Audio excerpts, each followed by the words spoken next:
Bonsoir à vous tous. Bienvenue à notre étude du mercredi soir. Bienvenue à notre temps ensemble dans la parole de Dieu au milieu de la semaine. Durant notre répit des préoccupations de ce monde, alors qu'on veut se concentrer sur le plan de Dieu pour son Église. Ce soir, notre sujet biblique est « Être une sentinelle ». Être une sentinelle pour le Seigneur. Puis on va examiner le plus grand exemple, à mon avis, de ce concept-là de sentinelle dans le livre du prophète Ézéchiel. Donc, je vous encourage à tourner dans le livre du prophète Ézéchiel au chapitre 33. On nous parle de la sentinelle à quelques reprises, mais dans le chapitre 3 et 33 d'Ézéchiel, c'est là qu'on adresse la question par rapport à Ézéchiel le prophète d'une manière très claire. J'aimerais qu'on puisse apprendre un peu sur ce rôle important d'être une sentinelle, pour pouvoir voir comment nous, on pourrait appliquer ça dans notre vie. Donc, Ézéchiel, chapitre 33, à partir du verset 1. Ézéchiel, chapitre 33, au verset 1. On nous dit, « La parole de l'Éternel me fut adressée en ces mots, c'est Ézéchiel qui parle. Fils de l'homme, parle aux enfants de ton peuple, et dis-leur, lorsque je fais venir l'épée sur un pays, et que le peuple du pays prend dans son sein un homme et l'établit comme sentinelle. Si cet homme voit venir l'épée sur le pays et sonne de la trompette. » Juste une parenthèse parce qu'on va voir un peu ça dimanche, mais ici la trompette c'est le mot chauffard.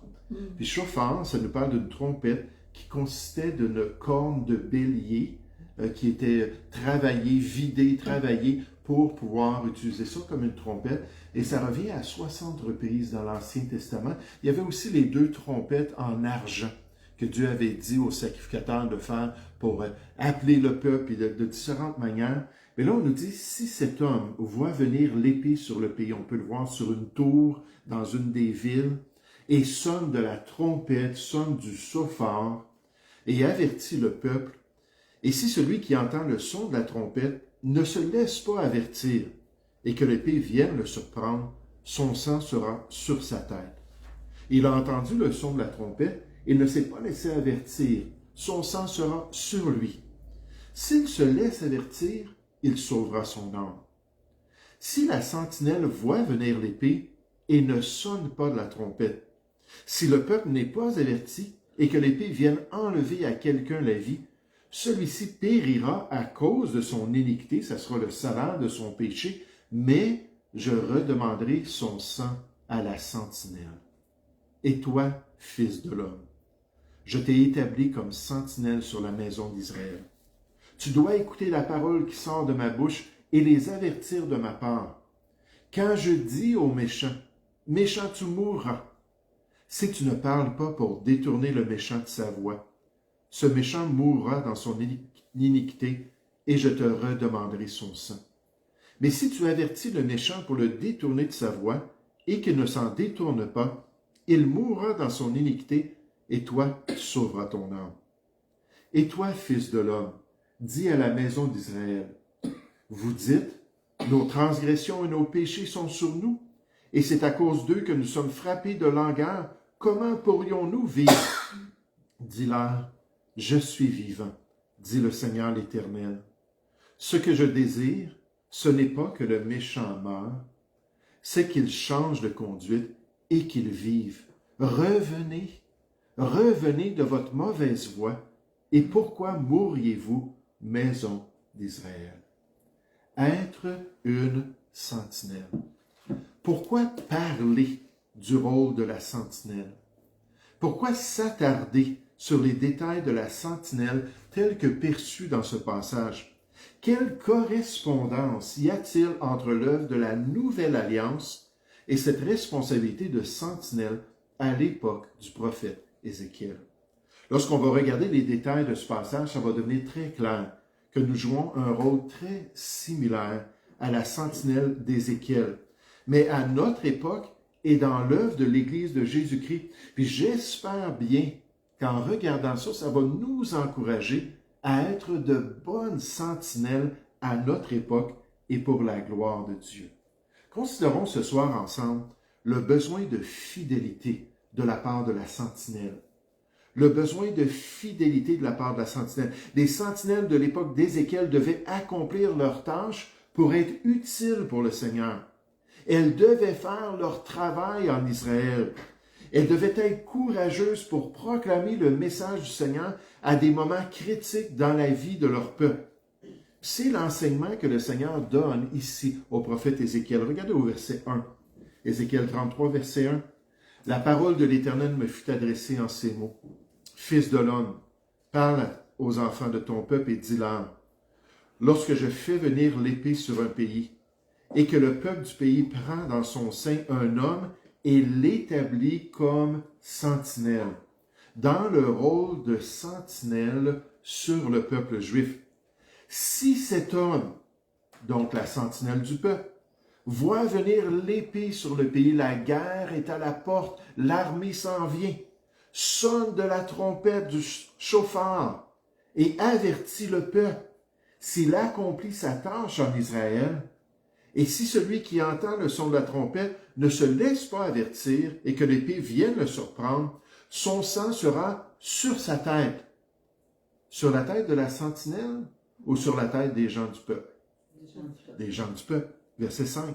Il a entendu le son de la trompette et ne s'est pas laissé avertir.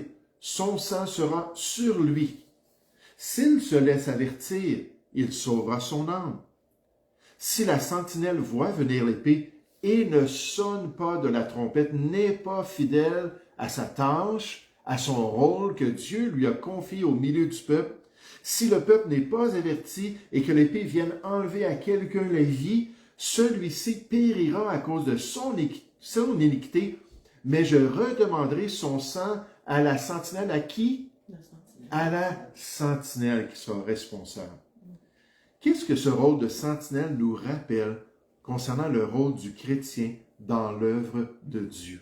Pouvez-vous me donner des exemples alors qu'on regarde cette situation-là d'une sentinelle dans les tours des grandes villes de l'époque qui devait avertir le peuple? Comment est-ce qu'on verrait une correspondance avec le ministère dans la Nouvelle Alliance? Qu'est-ce que le chrétien doit faire finalement? Obéir. Oui. Évangéliser. Il doit évangéliser. Ça consiste à faire quoi? Avertir. À avertir les gens, à les mettre en garde, à proclamer le message de Dieu. Romains 10, 14 pose les questions suivantes. Comment donc invoqueront-ils celui en qui ils n'ont pas cru? Et comment croiront-ils en celui dont ils n'ont pas entendu parler si la sentinelle chrétienne n'est pas à l'œuvre, en train de proclamer le message? Et comment en entendront-ils parler s'il n'y a personne qui prêche?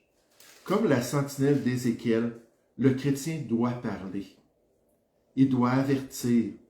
Il doit pointer la bonne voie aux gens de ce monde pour leur donner l'opportunité de faire le bon choix pour le salut de leur âme. Cherchons ensemble le livre des Actes au chapitre 18. Le livre des Actes au chapitre 18. Alors qu'on nous présente l'apôtre Paul dans son ministère, qui reçoit une révélation de son Sauveur concernant l'œuvre dans l'Évangile de Dieu. Acte 18 au verset 9. Acte chapitre 18 au verset 9. Le Seigneur dit à Paul en vision pendant la nuit, Paul est dans la ville de Corinthe. Il dit, ne crains point, mais quoi? Parle. Peut-être que vous pouvez souligner ça dans vos Bibles. Ne crains point, mais parle et ne te tais point. Car je suis avec toi. Paul avait certainement des craintes envers les menaces des Juifs. Et personne ne mettra la main sur toi pour te faire du mal. Parle, car j'ai un peuple nombreux dans cette ville. Et il y demeura 1 an et 6 mois, l'apôtre Paul, enseignant parmi les Corinthiens la parole de Dieu. Parle et ne te tais point. Sois une bonne sentinelle dans l'évangile de Christ. Partage fidèlement la bonne nouvelle de Jésus avec les gens de ta société à ton époque. Regardez Actes chapitre 20, juste un petit peu plus loin. Alors que Paul fait un résumé de son ministère qu'il avait accompli dans la ville d'Éphèse. Actes chapitre 20. Il dit au verset 20, « Vous savez que je n'ai rien caché de ce qui vous était utile. » En d'autres mots, j'ai été une bonne sentinelle. « Et que je n'ai pas craint de vous prêcher et de vous enseigner publiquement et dans les maisons, annonçant aux Juifs et aux Grecs la repentance envers Dieu et la foi en notre Seigneur Jésus-Christ. » Verset 22, acte 20.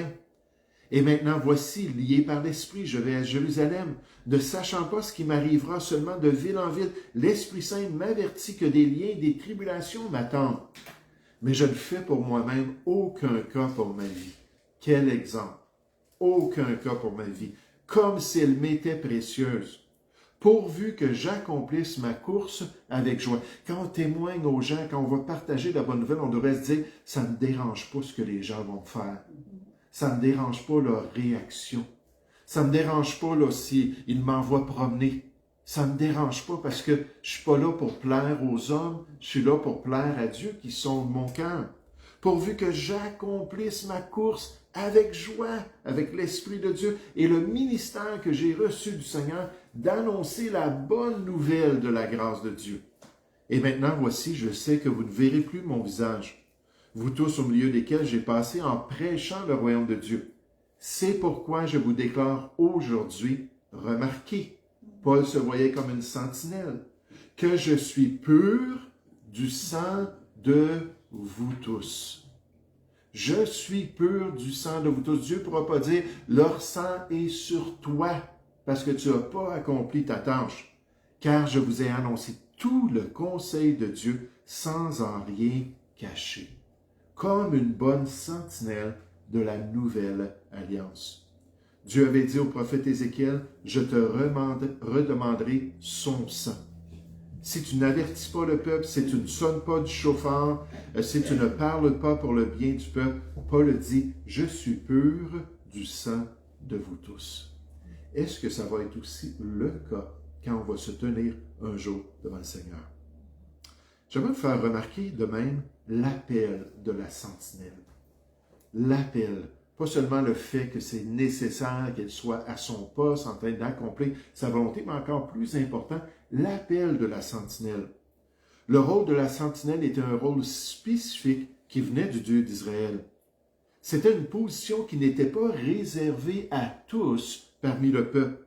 Une tâche spécifique pour le bien du peuple et selon la volonté de Dieu pour des gens comme le prophète Ézéchiel, qu'il devait prendre à cœur pour accomplir le plan de Dieu. On voit ça au verset 7. Ézéchiel chapitre 33, verset 7. On nous dit, « Et toi, fils de l'homme, toi que j'ai choisi, je t'ai établi comme sentinelle sur la maison d'Israël. À cause de cela, tu dois écouter la parole qui sort de ma bouche et tu dois les avertir de ma part. Quand je dis au méchant, je te révèle ça concernant le méchant, méchant, tu mourras. Si tu ne parles pas pour détourner le méchant de sa voie, ce méchant mourra dans son iniquité et je te redemanderai son sang. Mais si tu avertis le méchant pour le détourner de sa voie et qu'il ne s'en détourne pas, il mourra dans son iniquité et toi, tu sauveras ton âme. » Est-ce que vous voyez une différence entre le rôle de la sentinelle dans l'Ancienne Alliance et la tâche de l'évangélisation dans la Nouvelle Alliance, avec ce point-là de l'appel de Dieu? Dans l'Ancien Testament, est-ce que c'était tous les Juifs qui étaient appelés à être une sentinelle? Dites-moi. Non. Dans la Nouvelle Alliance, est-ce que ce sont tous les chrétiens qui doivent évangéliser? Oui, et ça fait toute une différence. Certains étaient appelés comme sentinelles parmi le peuple juif, alors que tous sont appelés à être des sentinelles dans l'Évangile de Jésus-Christ. La grande mission de l'Église chrétienne est claire que tous doivent aller et faire de toutes les nations des disciples. Matthieu 28 au verset 19. Tous les chrétiens, tous les enfants de Dieu doivent aller par tout le monde et prêcher la bonne nouvelle à toute la création, comme nous le rappelle Marc chapitre 16 au verset 15. Regardez avec moi la deuxième épître aux Corinthiens au chapitre 5. La deuxième épître aux Corinthiens au chapitre 5, pour nous aider à comprendre cette réalité-là, pour nous aider à saisir cette responsabilité. Oui, Ézéchiel était une sentinelle d'après le plan de Dieu. Certains d'autres prophètes étaient aussi des sentinelles. Mais dans la Nouvelle Alliance, nous sommes tous des sentinelles de la Nouvelle Alliance. La deuxième épître aux Corinthiens, au chapitre 5, verset 17, quel beau verset! On nous dit, si quelqu'un est en Christ ou est en Jésus-Christ, j'aime mieux le dire comme ça, il est une nouvelle créature. Les choses anciennes sont passées, voici, toutes choses sont devenues nouvelles grâce au salut en Jésus-Christ. Et tout cela vient de Dieu, qui nous a réconciliés avec lui par Christ, et remarquez, qui nous a donné le ministère de la réconciliation. Ceux qui sont réconciliés, ceux qui sont sauvés, ceux qui sont pardonnés, ceux qui sont des enfants de Dieu, Dieu dit, avec le salut vient un ministère, un service. C'est ce service-là dans l'Évangile. Verset 19, car Dieu était en Christ, réconciliant le monde avec lui-même, en n'imputant point aux hommes leurs offenses. Et il a mis en nous la parole de la réconciliation. Nous sommes ses témoins. Nous sommes ses ambassadeurs. Nous sommes ses sentinelles. Verset 20. Nous faisons donc comme application les fonctions d'ambassadeurs pour Christ avec cet appel universel pour ceux qui sont des enfants de Dieu, ceux qui sont sauvés. Comme si Dieu exhortait par nous, nous vous en supplions au nom de Christ, soyez réconciliés avec Dieu. Dieu avait dit à Ézéchiel, tu leur diras de ma part. Dieu nous dit ici, c'est par vous que je veux atteindre ces gens-là. Allez leur parler et dites-leur mon message, soyez réconciliés avec Dieu. Alors que le Seigneur nous donne cette responsabilité. Le besoin de fidélité de la part de la sentinelle. L'appel de la sentinelle pour certains à l'époque d'Ézéchiel, pour tous à notre époque. J'aimerais qu'on puisse terminer avec le désir du Seigneur pour la sentinelle. Le désir du Seigneur pour la sentinelle. C'est Dieu qui désire que la sentinelle avertisse le peuple. C'est le Seigneur qui veut sauver l'âme des citoyens du peuple. C'est lui qui désire qu'ils changent de voie, qu'ils se convertissent, se repentent de leurs péchés afin de pouvoir les pardonner. Ézéchiel chapitre 33 au verset 10 nous dit, Ézéchiel 33, 10, « Et toi, fils de l'homme, dis à la maison d'Israël, vous dites, donc c'était leur raisonnement, nos transgressions et nos péchés sont sur nous et c'est à cause d'eux que nous sommes frappés de langueur. Ils l'avaient tellement entendu. Comment pourrions-nous vivre? On est sous la malédiction, on est sous le jugement. Le salaire de nos péchés nous poursuit. Et dit, comment est-ce qu'on va pouvoir survivre? Dis-leur, verset 11, c'est possible. Je suis vivant, dit le Seigneur l'Éternel. Ce que je désire, ce n'est pas que le méchant meure, c'est qu'il change de conduite et qu'il vive. Revenez, revenez de votre mauvaise voie. Et pourquoi mourriez-vous, maison d'Israël, dans Ézéchiel 18, 23, notre Dieu affirme, ce que je désire, est-ce que le méchant meurt, dit le Seigneur l'Éternel, n'est-ce pas qu'il change de conduite et qu'il vive, Ézéchiel 18, 23?